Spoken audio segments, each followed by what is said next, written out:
Dagdag sahod na 50 pesos kada araw. Ang tanong, oo, magkakasya ba? O yun, yan po ang pag-usapan natin sa episode na ito. Hi there, this is Chinky Tan, your pambansang wealth coach. Naku, alam nyo, marami pong natuwa ng konti, pero may mga iba na dismaya rin na sinabi nga, di ba, na dagdag 50 pesos na minimum wage dito sa Metro Manila. Pero let's be realistic. Hindi yan ang magiging magic solution sa problema. Kaya, yun nga, ano ba dapat nating gawin, di ba?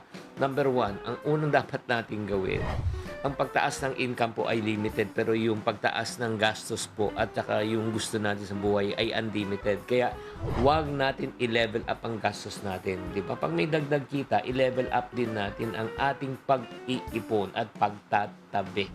Oo, so yung dagdag na 50, siguro mas maganda ilagay na lang po natin yan sa ipon. Yung 50 pesos times 30 days, may 1.5 ka. Yung 1.5 times 12 months, may 18,000 pesos kang dagdag. Opo, yung 18,000 pesos na dagdag, automatic po, anong gagawin po natin? I-save muna natin yan. Diba? Pagkatapos po natin i-save, alam mo, pwede natin gawin? Mag-umpisa tayo magnegosyo. Oy, nako. Mas yan pinakamaganda. Inegosyo mo po yung 18,000 pesos niyan. Pwedeng lumago, pwedeng dumoble, pwedeng tumiple. At hindi lang yun.